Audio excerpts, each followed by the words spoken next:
in Kosovo. International observers could not say what triggered the battle. We don't know. Na igreja Nossa Senhora da Piedade, no bairro das Indústrias, o apostolado de oração vai fazer o seu retiro espiritual. Todos dessa comunidade devem se inscrever lá na secretaria da paróquia para fazer o retiro espiritual. Hoje, às 16 horas, na Catedral da Boa Viagem, nós vamos ter a reunião daquelas pessoas que fazem parte dos zeladores e zeladoras também do Santíssimo Sacramento. E a reunião vai ser lá no salão paroquial. Esperamos a presença e a participação de todos, zeladores e zeladoras, neste trabalho bonito que é do Santíssimo Sacramento. Marco Antônio, missionário operário, apresenta agora para todos vocês a Campanha da Fraternidade 1999. Já é a terceira vez que a Igreja aborda o tema do trabalho humano. Constitui uma grande preocupação, pois em 1978, a Campanha da Fraternidade teve como lema Trabalho e Justiça para Todos. Em 1991, o lema foi Solidários na Dignidade do Trabalho. Este ano, a Campanha da Fraternidade tem como tema a fraternidade e os desempregados, e como lema, sem trabalho, por quê? É nesta interrogação que está a ênfase, pois ela questiona profundamente as causas do desemprego e quer que coloquemos a pessoa humana como centro de todo o sistema econômico, político e social. A realidade injusta que os desempregados vivem urge por transformação, justiça social e solidariedade. Existem vários grupos, movimentos e congregações na Igreja que procuram defender permanentemente os direitos dos desempregados e desempregadas. Gostaria de destacar alguns. A JOC, Juventude Operária Católica, o MTC, Movimento de Trabalhadores Cristãos, a Pastoral do Mundo do Trabalho, a Congregação dos Missionários dos Operários e as Irmãs Operárias. Em 1981, o Papa João Paulo II, em uma de suas encíclicas, Laborem Exercens, sobre o trabalho humano, afirmou: o trabalho humano é uma chave, provavelmente a chave essencial de toda a questão social. Em síntese, as causas do desemprego se resumem em duas: a revolução tecnológica e a falta de reforma agrária. Podemos também sintetizar as consequências na afirmação de que o desemprego é a desumanização da humanidade e isto fere profundamente a ética cristã.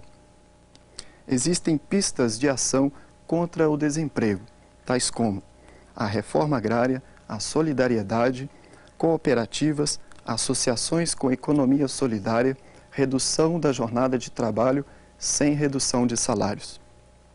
Como cristãos, somos convidados a fazermos da Quaresma tempo de escuta da palavra de Deus, tempo de oração a Deus Pai trabalhador e tempo de ação na defesa e promoção do direito dos desempregados e desempregadas, preparando-nos para viver a grande festa do ano litúrgico, que é a Páscoa, aliança definitiva.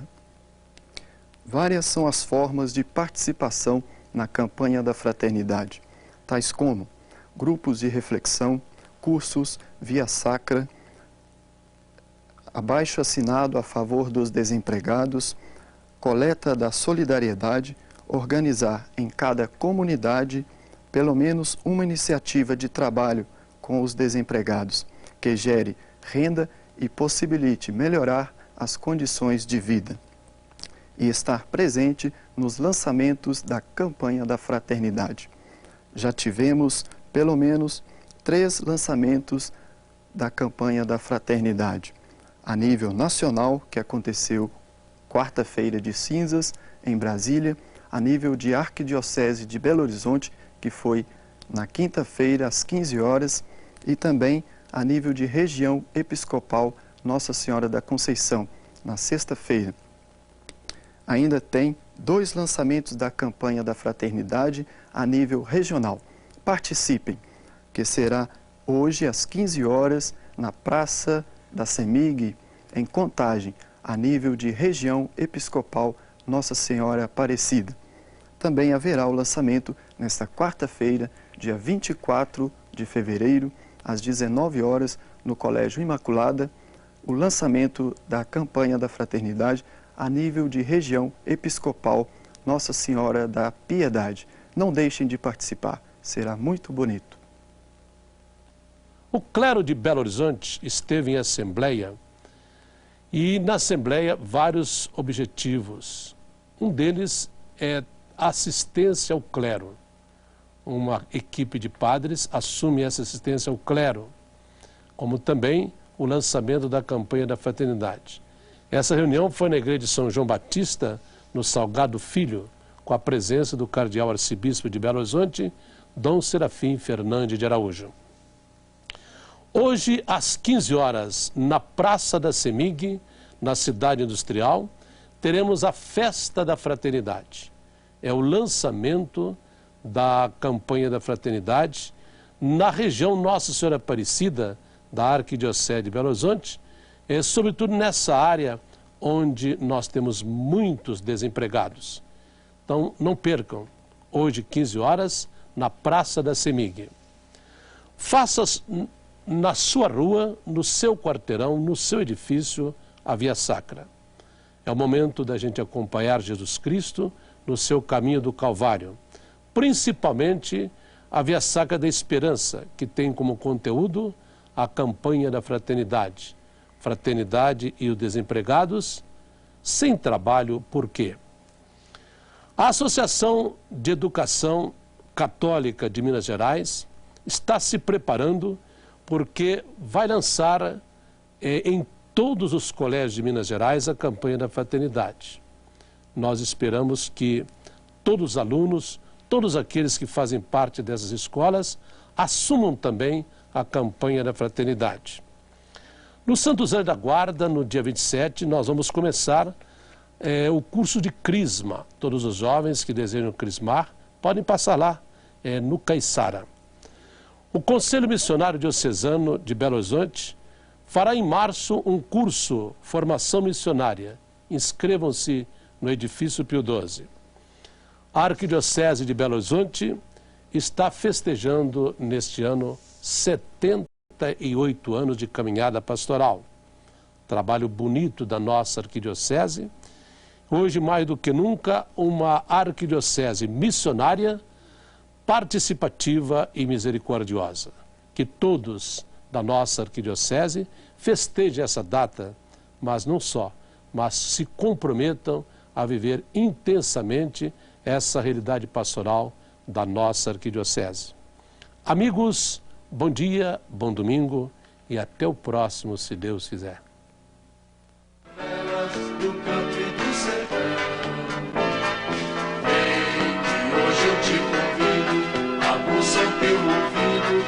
Falarei de paz.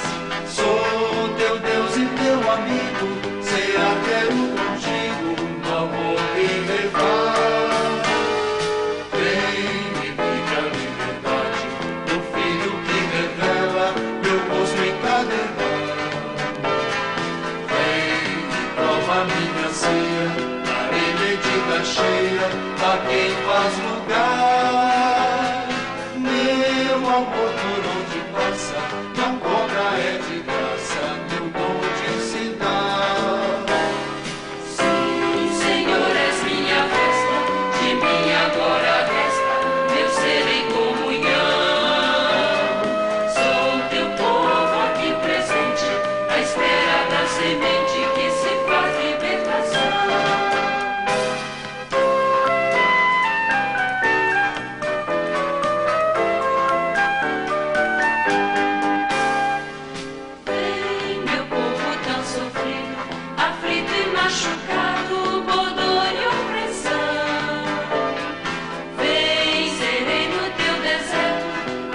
fonte que por certo renova e dá vigor.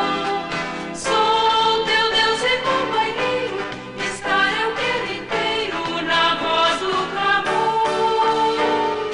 Vem, serás tu me servido, no colo carregado farás refeição.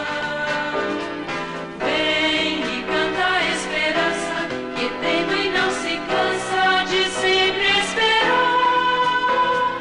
Meu amor é sem medida e faz brotar a vida onde o povo pisar. Sim, Senhor, és minha festa, de mim agora resta meu ser em comunhão. Sou teu povo aqui presente, à espera da semente que se faz libertação. Sim, Senhor, és minha.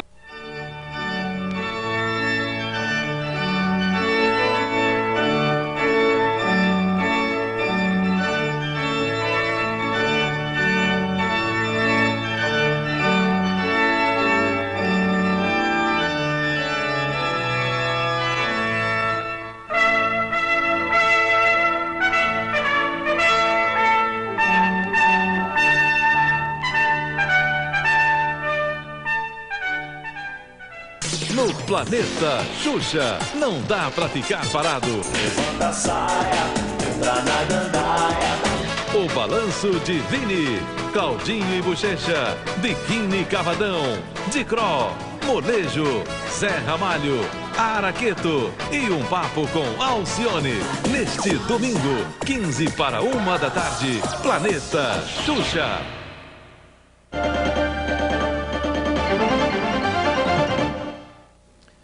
Bom dia. Qual a melhor idade, ou a idade certa, para a criança ir para a escola? Este é um dilema que preocupa muitos pais, principalmente os de primeira viagem. Carolina frequenta essa escola há 1 ano e 5 meses. Chegou aqui ainda bebê. A mãe foi pressionada quando fez a escolha. A gente sofreu um pouco com isso, porque todo mundo foi contra. Coitadinha, tão pequenininha, colocar na escola, né? Mas eu tinha segurança de que ela ia ser bem melhor para ela ficar na escola do que em casa. Júlia também chegou à escola com 4 meses. Depois de passar por uma experiência como enfermeira, a mãe não teve dúvidas. Precisava de trabalhar e achei que a escola, para o desenvolvimento da Júlia, seria melhor. Paula decidiu esperar um pouco mais. A filha dela entrou no colégio com 1 ano e 3 meses. A escola é muito melhor, muito mais segura em todos os aspectos. A gente sabe que tem gente olhando o tempo todo. Denise não trabalha fora. Optou por deixar Caio, de 3 anos, em casa. Eu acho ele muito novinho, né? E eu pretendo colocar ele ano que vem. Este ano eu estou achando que ele vai ficar em casa comigo. Para tirar essas dúvidas, nós vamos conversar hoje com a professora da UFMG, Maria Inês Mafra Goulart. Bom dia. Bom dia. Professora Maria Inês, a pergunta básica que todos os pais, ou a maioria dos pais faz é o seguinte: que horas, com que idade eu vou colocar meu filho na escola? Existe uma idade certa? Essa é uma pergunta controversa, uma pergunta um pouco complicada, que não tem uma resposta única, né? E o que a gente percebe é que cada vez, numa tenra idade, a criança tem se inserido, né, num aparelho institucional qualquer, numa pré-escola, numa creche. É até muito devido à demanda de trabalho dos pais. E muitos pais pensam que às vezes é melhor deixar o filho na escola do que em casa. O que a gente percebe é que a partir de 2 anos, 2 anos e meio, a criança já está numa idade em que é importante que ela tenha uma socialização maior, que ela conviva com outras crianças, né? Que a escola poderia trabalhar em prol do desenvolvimento dela. Numa idade anterior a essa, 1 ano e meio, ou mesmo no berçário, fica muito a critério da família e das condições que a família tem, né, para poder educar essa criança.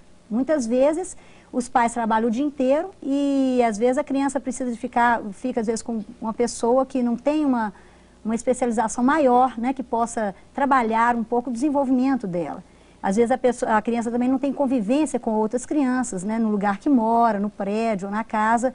E nesse ponto, muitas vezes, a escola vai trazer um benefício maior, né? Ela vai poder estar inserida num meio, né, sociocultural que vai ampliar as possibilidades de desenvolvimento dela.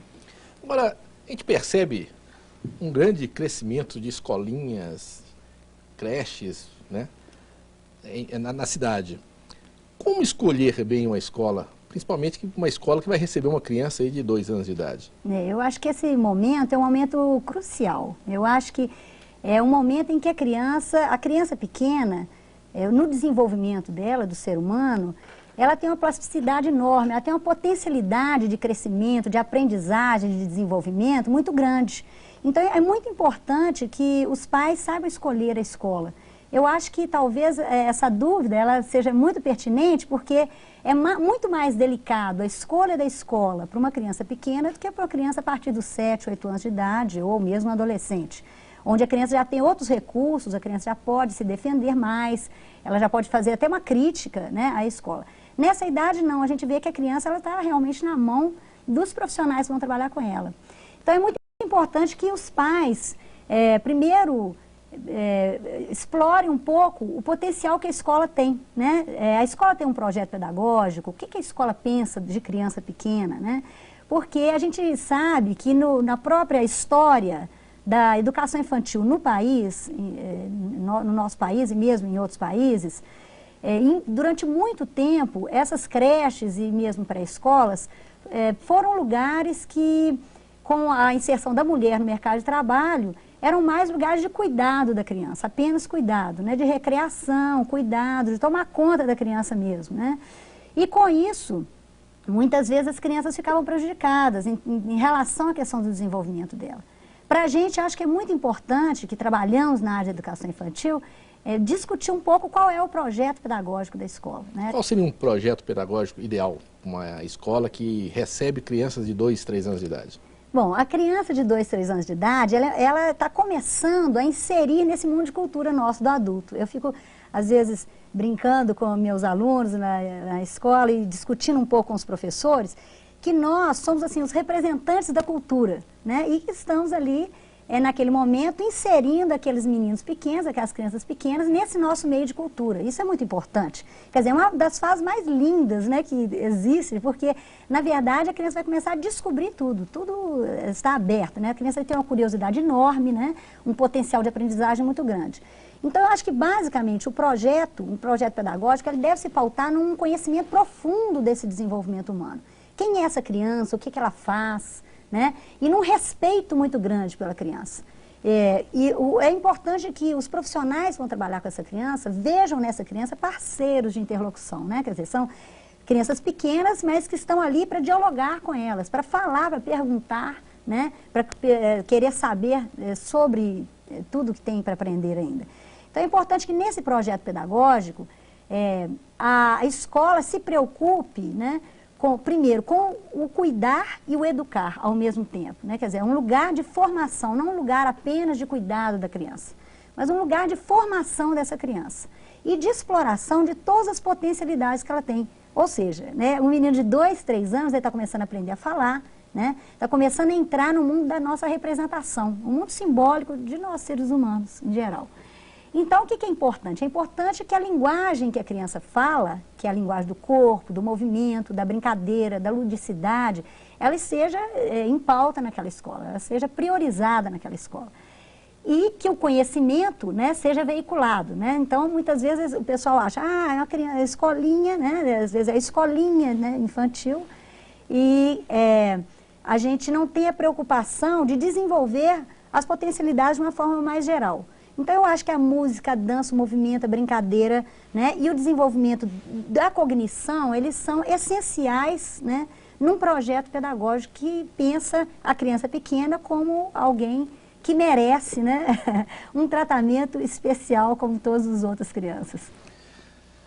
A seguir, nós vamos saber quando uma criança deve começar a aprender uma língua estrangeira.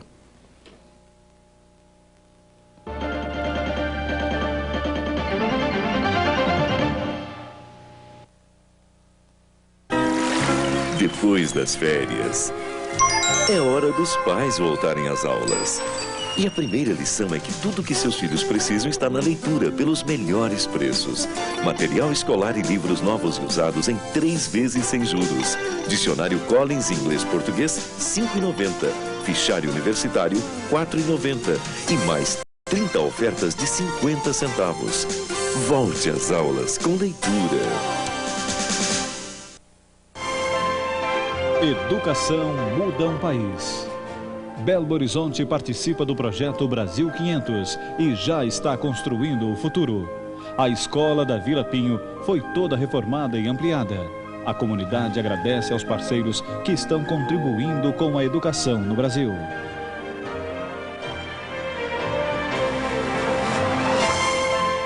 Rede Globo Minas. O Pão faz a abertura da Liquida Belô em todas as suas lojas com ofertas sensacionais. Confira. Conjunto estofado Palace tecido 3 e 2 lugares, R$ 299 à vista. Cama Casal Apa em Mogno, R$ 129. Roupeiro Viracopas padrão Mogno, só R$ 359. Cozinha de aço Deital 3 peças, R$ 349 à vista. Ou pelo crédito rápido Tupã em até 7 vezes, começando a pagar em abril. Tupã é muito mais Liquida Belô e neste sábado e domingo plantão até 18 horas no Lojão do Depósito. Domingo, no Fantástico. Em Altos Papos, a garotada do ABC Paulista discute o drama da falta de trabalho. Nos últimos 10 anos, a Grande São Paulo mandou mais gente embora do que recebeu. São migrantes que vieram tentar a vida por aqui, mas que agora têm que voltar para casa. As aulas começaram. É hora de abrir os diários de verão, aqueles livrinhos secretos onde os adolescentes contam suas aventuras e romances de férias. Você vai conhecer os segredos que os diários tentam esconder. Domingo, no Fantástico.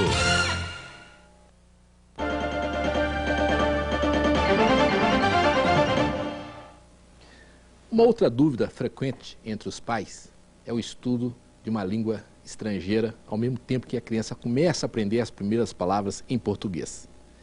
Será que isso atropela o aprendizado? Hoje o interesse pelos idiomas começa cada vez mais cedo. Os joguinhos do computador despertam a curiosidade das crianças em desvendar estas palavras misteriosas. A vontade de aprender é tão grande que neste colégio o inglês vai ser incluído desde o maternal. Vão ser mais brincadeiras, jogos, é mais de propiciar um ambiente rico, né? Onde uma língua estrangeira, no caso, o inglês, está inserido num contexto que tenha significado para eles. Nesta outra escola, o inglês já é a segunda língua dos alunos. Fundada para ensinar filhos de americanos, hoje tem mais da metade de estudantes brasileiros, como Ricardo e Clara, de 6 anos. Eles são da mesma turma e só conversam em inglês.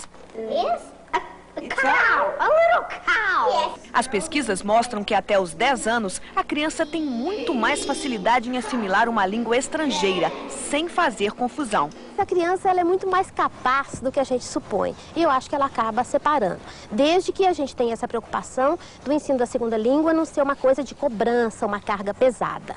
Que seja principalmente uma atividade prazerosa.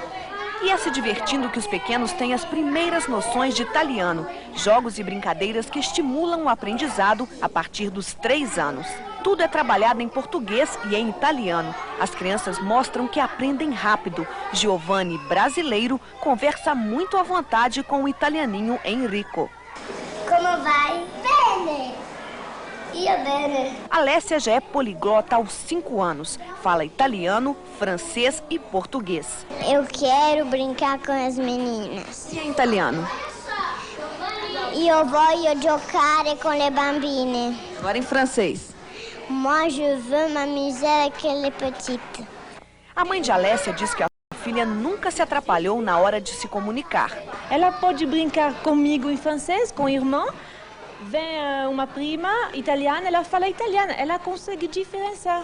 Com tanta facilidade assim para assimilar coisas diferentes, o futuro dessas crianças já tem pontos para ser bem promissor.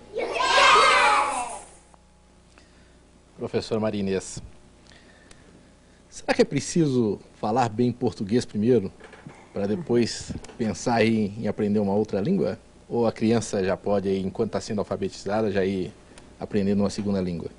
Olha, vejamos, a criança, ela tem uma plasticidade muito grande, uma capacidade de aprendizado muito grande. Ela é muito mais capaz mesmo do que a gente imagina ou que a gente pensa. E o ensino da língua estrangeira, nessa idade, nessa faixa, ele é interessante porque as crianças têm uma capacidade muito maior, até fisicamente, né, o aparato biológico, quando a criança nasce, ela tem a possibilidade de falar qualquer língua. Aos poucos, como algumas, nós vamos fazendo recortes no meio de cultura, vamos priorizando 1, 2 línguas, ou 3 no máximo, e vamos perdendo a capacidade de articular até determinadas sílabas em outras línguas. Eu acho que é importante, é interessante que a criança seja inserida, né, em outras línguas, desde que não seja uma coisa, seja uma cobrança dos pais, uma cobrança da escola de resultado. Mas eu acho que mais importante de pensar em termos de uma língua é que a língua ela não é apenas, né, um outro idioma, uma outra forma de dizer a mesma coisa. Eu acho que a língua expressa a cultura de um povo. E eu acho que nesse ponto é que é importante que as crianças pequenas, elas tenham essa compreensão de que a língua vem de algum lugar. Existem pessoas que falam de maneiras diferentes. Que pessoas são essas? Onde essas pessoas moram? Como elas vivem? O que elas pensam? Né? O que elas gostam de fazer? Como elas comem? Como se comportam? As escolas lá são iguais às nossas escolas? Quer dizer, tudo que puder ampliar esse universo de cultura da criança é muito interessante, né? Então, eu acho que a língua, quando ela vem inserida nessa cultura, né, vem trazendo essa cultura do povo, né, que fala essa língua, né, de uma maneira lúdica, gostosa, de uma maneira onde a criança vai explorando essa diversidade cultural, ela é muito benéfica, né? Agora, deve ser dentro de um currículo desde pequeno na escola ou uma atividade extracurricular?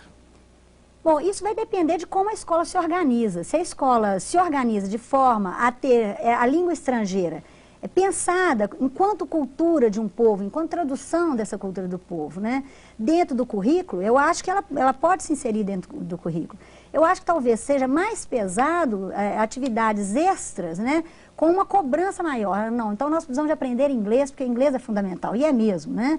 Mas, então, é cobrado como atividade extra que as crianças precisam ter um resultado X ou Y. Isso aí é que eu acho que nessa idade não cabe ainda para a criança. Esse raciocínio da senhora pode ser transportado para a questão, por exemplo, da informática? Porque muitas escolas também preocupadas com a informática colocam no currículo desde pequenininho a matéria informática. Também essa linha de raciocínio vale também para informática? Vale no sentido de a gente entender, né, a informática é um instrumento cultural, né, também, quer dizer, é um instrumento que foi produzido e construído pelo homem até recentemente. A informática entrou na nossa casa agora, né, recentemente, digamos 10, 15, 20 anos atrás. E é interessante a gente perceber como é que essas crianças, né, de hoje, que já estão convivendo com esse novo instrumento cultural, que é o computador dentro de casa, como é que influências isso está tendo, né, no comportamento e no desenvolvimento mesmo da criança, né? Eu acho que ter contato com o computador e com a informática, dentro dessa linha de entender que é um produto cultural, que é alguma coisa que está dentro de casa, que elas vão lá mexer, clicar, fuçar, olhar, ou seja, elas vão se ambientar com aquele novo instrumento, eu acho que ela é benéfica. O que eu acho que complica, né, é quando a escola tende a cristalizar esses objetos culturais dentro de alguma coisa disciplinar, alguma coisa mais engessada, como se fosse uma disciplina. É preciso, então, aprender informática, as crianças pequenas têm que ter um currículo de informática, têm que aprender tais e tais coisas. Eu acho que aí não, aí eu acho que seria uma outra vertente, mas eu acho que a informática, ela está dentro da nossa casa, então é um objeto cultural que tem que ser socializado para as crianças também. O importante é trazer essa realidade, tanto da língua estrangeira quanto da informática, para o mundo infantil, através de brincadeiras, como nós vimos ali a professora falando que, através de jogos e brincadeiras, as crianças têm mais acesso e mais facilidade no aprendizado. Exatamente. Muito bem, depois do intervalo, nós vamos saber como os pais podem ajudar os filhos a se adaptarem mais rápido na escola.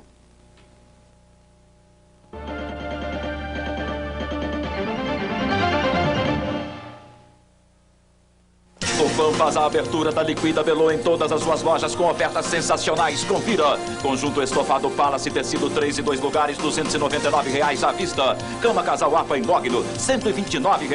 Roupeiro vira-copas padrão mogno, só R$ 359. Cozinha de aço Feital, 3 peças, R$ 349 à vista. Ou pelo crédito rápido Tupã em até 7 vezes, começando a pagar em abril. Tupã é muito mais. Liquida Belô e neste sábado e domingo plantão até 18 horas no Lojão do Depósito. Nhoque da Fortuna. Pegue uma nota de $1, coloque-a debaixo do prato. Coma os primeiros 7 nhoques de pé. Depois, dê 3 por... Existem várias simpatias para você ganhar dinheiro, mas o melhor caminho é você ser dono do seu próprio negócio. Você tem mais independência, mais segurança e pode viver muito melhor. E para ter sucesso, você precisa da melhor assessoria. Uma assinatura de Pequenas Empresas, Grandes Negócios. Todo mês, a revista Pequenas Empresas mostra como abrir um negócio, onde e quanto investir, os equipamentos necessários, as franquias e muito mais. Depois continua orientando você, com artigos sobre administração, finanças, informática, marketing. Ligue grátis e assine 0800 13 0303. Revista Pequenas Empresas, Grandes Negócios. A revista para quem quer ganhar dinheiro, para curtir as boas coisas da vida. Pode assinar. É Globo, claro. Neste domingo, na Turma do Didi, tem as criaturinhas mais fofas do planeta, os Teletubbies.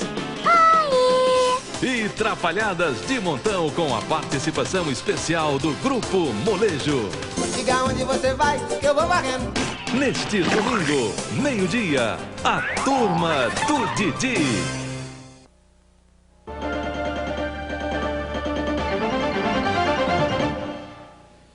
Nós estamos conversando hoje com a professora da UFMG, Maria Inês Mafra Goulart. Professora Maria Inês, vamos falar agora de algumas questões mais práticas, né? Como que os pais devem e podem estimular as crianças, os seus filhos, a irem para a escola? Bom, eu acho que a escola em si, ela precisa ser estimulante também, né? Para que a criança deseje, né, participar e entrar nas atividades que estão sendo propostas lá dentro.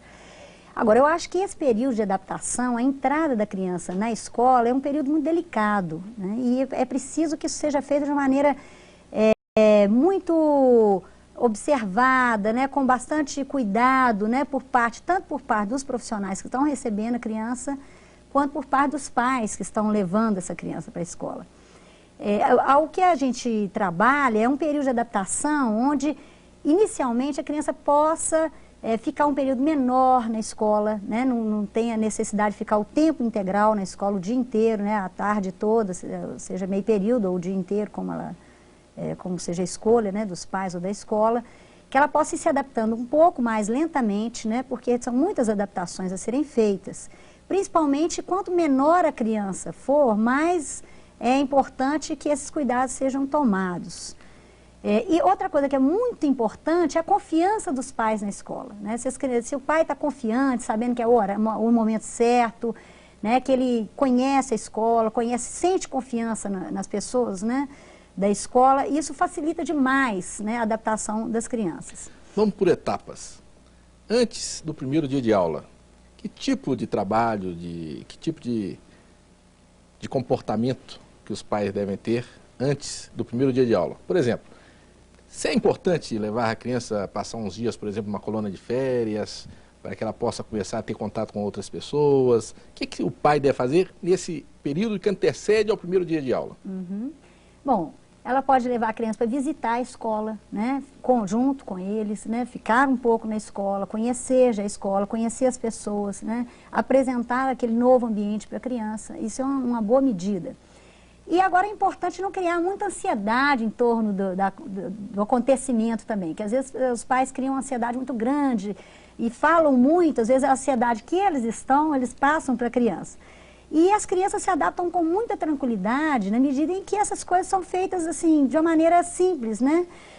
Outra coisa que é importante é que os pais tenham contato com a escola, que a escola chame esses pais antes de começar o dia, né, o primeiro dia de aula, para uma conversa. A conversa para aliviar essa ansiedade dos pais, onde eles vão perguntar todas as coisas, né? Tirar todas as dúvidas. Todas as dúvidas, né? O que eu trago, o que eu levo, como é que eu faço, né? E que as pessoas que estejam na escola estejam seguras e tranquilas, né? Para ouvir o choro, né? Inicial da separação, que ele é importante, a linguagem da criança, isso acontece, né? A criança chora um pouco, brinca um pouco, conhece um pouco das coisas e depois vai embora para casa. Primeiro dia de aula, chegou o primeiro dia de aula. Quem deve levar? O pai, a mãe, os dois juntos? Ou entrega para a tia, entrega para a babá? Qual deve ser o comportamento? Os pais, é bom que os pais estejam, né? Que os pais levem a criança. É bom que os pais estejam atentos para não mentir para a criança, né? Vou ali um pouquinho e volto. Não, despedir da criança, sejam, né, bastante fiéis ao que vai acontecer. Não, você vai ficar um pouco, depois nós vamos buscar você. Isso traz segurança. A criança não pode se sentir traída, deixada, né? Abandonada pelo pai, mas ela tem que entender que é um lugar gostoso, prazeroso, que ela vai ficar e que ali tem um mundo de descobertas a serem feitas. E muito importante que a escola escute essa criança, tenha uma escuta apurada, né, para poder entender como é que essa criança está vivendo esse período de transição, de adaptação, que ele é fundamental. Uma adaptação bem feita, ela não passa de uma semana. E aí as coisas deslancham, né? E a criança vai buscar desenvolver tudo que ela pode fazer naquele ambiente novo. Chegou na porta da escola, a criança apronta um berreiro, agarra no pescoço da mãe, não quer ir de maneira nenhuma. O que os pais fazem? Empurram, deixam, vão a si mesmo, ou ficam com dó, pegam a criança e voltam para casa? Isso vai depender dos pais, né? Os pais, bom, se os pais estão sentindo confiança, tranquilidade, né? Normalmente esse berreiro ele não é tão grande assim, né? Mas acontece também. O professor seguro, o professor tranquilo, ele pergunta ao pai: eu posso pegar seu filho? Você está tranquilo, está confiante? Então, ele pode pegar o filho sem que seja uma coisa arrancada, né? Uma coisa natural, tranquila, né? Se a criança entra em uma ansiedade grande demais, é óbvio que a gente precisa de pesquisar mais, dar um tempo maior para a criança. Normalmente isso não ocorre. Normalmente ocorre um primeiro choro, né, que é da separação, a mãe despede, fala que vai buscar, os pais estão de plantão em casa, com telefone, etc e tal, e são convidados a buscar a criança se ela entra numa ansiedade muito grande, né? No caso da criança não se adaptar, uma semana, 2 semanas, a criança continua chorando, a criança continua não querendo ir para a escola. Os pais devem retirar, dar um tempo, retirar a criança para depois uns 2, 3, 5, 6 meses voltar com a criança para a escola? O que deve ser feito nesse caso? Olha, eu tenho 20 anos que eu trabalho com educação infantil. Eu nunca vi um caso de uma criança não se adaptar de forma alguma. Isso nunca aconteceu. Aconteceram de crianças terem adaptações um pouco mais difíceis, né? Precisar de um tempo maior nessa adaptação. Agora, eu acho que ocorre sim de pais até voltarem com as crianças, mas eu acho que seria uma adaptação talvez mais para os pais, no caso, né? Eu acho que os pais, quando eles não estão seguros, que é o momento certo, isso reflete muito na criança e eles optam por voltar com a criança para casa. E eu acho que aí a família tem que se fortalecer mais, porque o trabalho com a criança pequena é um trabalho muito em parceria, né? Uma parceria de pais junto com as crianças. Pais que trabalham fora, pais de todas as comunidades, pais de trabalhadores, né? Que necessitam mesmo deixar a criança em creches o dia inteiro. Quer dizer, todo esse contingente de pais e filhos, eles bem orientados, né? As crianças se adaptam bem e eles também se adaptam bem à criança. Eu acho que vai depender muito do lidar, do trato que a escola tem para lidar com essas questões. Que sinais que os pais devem ficar atentos quando a criança já está nesse período de adaptação? Que sinais que eles devem ficar atentos, dados pela criança, de que alguma coisa não está indo bem na escola? Bom, quando a coisa está indo bem, se a criança é um pouco maior, ela vai falar sobre a escola, ela vai trazer curiosidades, ela vai trazer algumas coisas que ela já está aprendendo, ela vai ter prazer de levar o pai para ver o que ela está desenvolvendo. Por isso é que eu acho que o projeto pedagógico da escola ele é fundamental. Um projeto que se pauta, né, centrado na escuta da criança, em organizar a curiosidade, a pergunta que a criança traz, né, sobre o mundo, que são inúmeras perguntas, né, e organiza essas perguntas em projetos de trabalho. e desenvolve esses projetos e vai fundo, né, nessa pesquisa com a criança, eu acho que as crianças elas têm um prazer enorme de descobrir, um prazer enorme no contato com o conhecimento, um prazer enorme em tudo isso. Agora, quando as crianças se tornam muito silenciosas, quando as crianças se tornam muito moadas, né, quando as crianças se tornam entediadas, é um sinal de que as coisas não vão bem, né? Que há uma repetição na escola, há um fazer repetitivo, um fazer que não estimula a criança, que não está trabalhando em sintonia com esse desenvolvimento, mas muitas vezes na contramão. É o que a gente vê em muitas escolas que repetem exercícios de fixação ou exercícios de coordenação e trabalham de formas fragmentadas. Quando a criança vê sentido na busca pelo conhecimento, ela amplia esse meio de cultura e eu acho que a escola passa a ser alguma coisa muito prazerosa. E isso vai refletir em casa de uma maneira muito benéfica para todos. Eu acho que pais e filhos começam a desvendar um novo mundo, que é esse mundo do conhecimento. Está aí. Muito bem. Nós queremos agradecer a presença da professora da UFMG, Maria Inês Mafra Goulart. E desejamos a todos uma ótima semana. Até o próximo domingo.